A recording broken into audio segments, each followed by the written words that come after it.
The world is in panic mode right now. I can guarantee everyone here knows that there's a pandemic currently happening. It is plaguing the globe, COVID-19. It's all that the news is covering. It's in every conversation. It's all people talk about.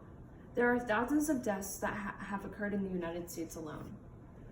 COVID-19 does not discriminate by age, race, or even gender.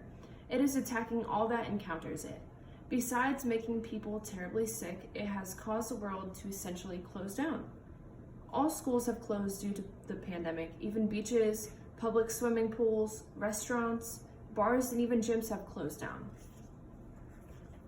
Those millions of workers in the United States have been laid off and are without work. Americans have been advised to not leave our homes to avoid any chance of coming in contact with the virus. How people are describing the era of COVID-19 is similar to war. Those on the front lines of this war are our healthcare workers. Hospitals all over the world have been pushed to their limits, night and day, to be able to care for those with symptoms. Many run on lack of supplies and incredibly long hours.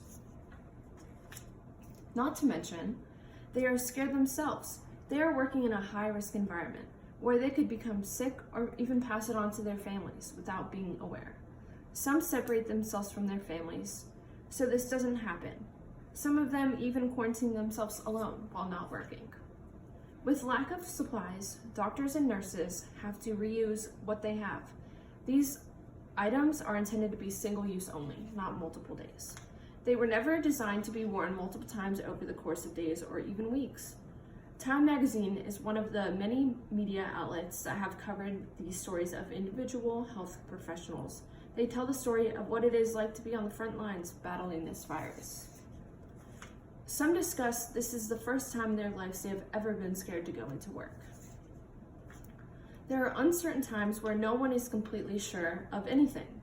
However, despite being scared, they rise above and go to work and do everything they can to save lives. Every day is a new battle with this virus, and there's no telling how busy or risky the next will be. The bravery required for this service is incredible. This is not a job for the average person on a typical day. It takes a great amount of courage and strength to be a healthcare professional every day. However, in a time of pandemic, the stakes are even higher than ever before.